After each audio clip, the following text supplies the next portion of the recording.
זה כאילו, זה היה היום בבוקר.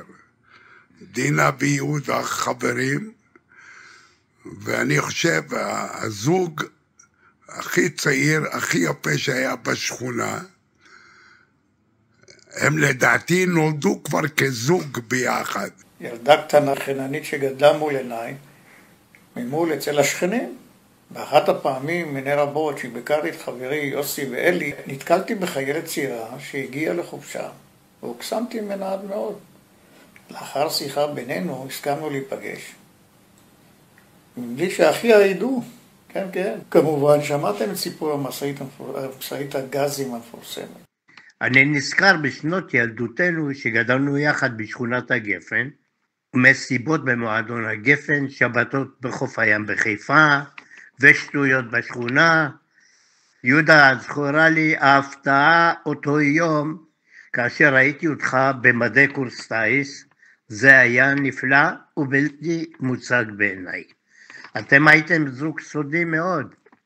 פעם ראשונה שנוכחתי לראות אתכם יחד, זה היה כשהגעתי מבאר שבע, גרתי אז באותם ימים שם, לבקר את בית ההורים, בית טבעון. ראיתי משאית חונה לצד הבית, ומתוכה צצו שני ראשים נבוכים. אלה היו דינה ויהודה.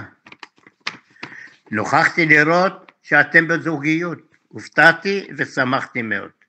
שמחתי גם שאמא שלי הודיעה לי זאת בשמחה, והיא ידעה. אותה תמונה, אתם ביחד מחויכים ואוהבים, נשארה חרוטה בזיכרוני.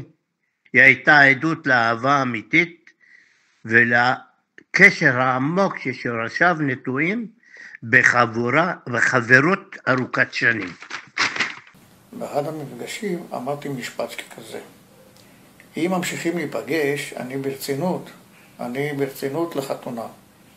ואחרי 60 שניות קיבלתי הסכמה, ואז קבענו תאריך לחתונה, 13/3/75. אני זוכרת שהיינו צריכים ללכת לעירוצים, אני חושבת שבאתי לקחת אותה, ואני עומדת למטה, והיא יורדת עם סמלה ארוכה לבנה, קרם כזה, והיא הייתה יפהפייה, כמו נסיכה. ירדה את המדרגות ואני הייתי המומה לראות אותה, איזה יפה היא הייתה.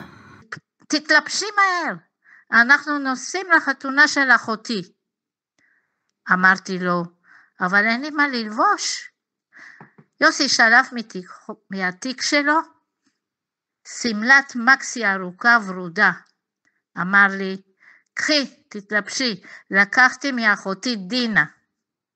התלבשתי ונסענו לחתונה של דינה ויהודה במרץ 1975.